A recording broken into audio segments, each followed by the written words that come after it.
उत्पीड़न चाहे आपका हो, चाहे किसी और का हो, चाहे मेरा हो, उसके खिलाफ आवाज उठाना कुरान उसी को जिहाद कहता है। मौलाना मदनी पब्लिक में जो भाषण दे रहे हैं वो वास्तविक नहीं है। क्यों नहीं है? क्योंकि वो जो देश का सबसे बड़ा मदरसा है उससे बंधे हुए हैं। वहां पे ये पढ़ाते हैं कि जिहाद का मतलब है कि मैं जिस धर्म का मानने वाला हूं मैं आपको आमंत्रित करूं कि आइए, और आप अगर नहीं आते हैं तो मैं आपके खिलाफ लड़ाई लड़ूं।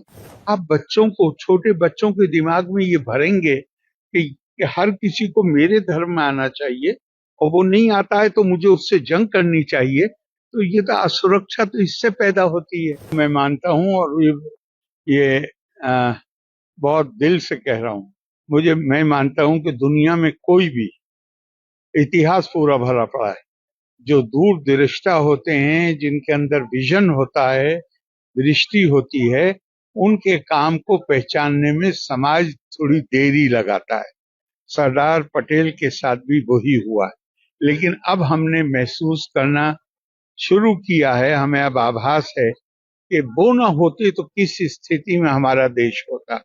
और मैं भारत सरकार को, खासतौर से प्रधानमंत्री जी को, ये जो स्टैचू ऑफ यूनिटी बनाया है इसके लिए बहुत बहुत साधुवाद देता हूं कि ये एक प्रेरणा का स्रोत बन गया है और लोगों में एक जानने की इच्छा पैदा हुई है कि सरदार पटेल का इस देश को बनाने में क्या भूमिका है, क्या योगदान है। तो मैं तो सिर्फ इतना ही कहूंगा कि हम सब कृतज्ञता के भाव के साथ उनको भावभीनी श्रद्धांजलि अर्पित करते हैं, और हम जानते हैं कि जैसे जैसे वक्त और गुजरेगा सरदार पटेल के काम का महत्व हमारी नजरों में और ज्यादा बढ़ता चला जाएगा। ये उनका अपना विचार हो सकता है और मुझे कोई और किसी के भी विचार पर कोई रोक नहीं है, लेकिन मैंने एक ही बात कही है कि वो उन्होंने, जो मुझे, जितना मैं बहुत नहीं देखता हूँ, लेकिन जितना मैंने देखा है, उन्होंने कहा कि जब तक उत्पीड़न होगा तब तक जिहाद होगा। उन्होंने ये कहा। मैं नहीं समझता कोई भी असहमत होगा। उत्पीड़न चाहे आपका हो, चाहे किसी और का हो, चाहे मेरा हो, उसके खिलाफ आवाज उठाना कुरान उसी को जिहाद कहता है। लेकिन मौलाना मदनी पब्लिक में जो भाषण दे रहे हैं वो वास्तविक नहीं है। क्यों नहीं है?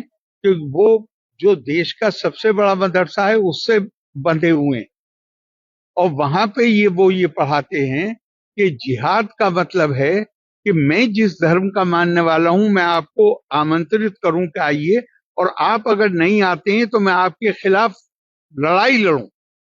वहां पे किताब मौजूद है जो उनके यहाँ पढ़ाई जाती है। तो ये दोहरापन मुझे बहुत थोड़ा सा समस्या नजर आती है इसमें। आप आप बच्चों को, छोटे बच्चों के दिमाग में ये भरेंगे कि हर किसी को मेरे धर्म में आना चाहिए और वो नहीं आता है तो मुझे उससे जंग करनी चाहिए, तो ये तो असुरक्षा तो इससे पैदा होती है।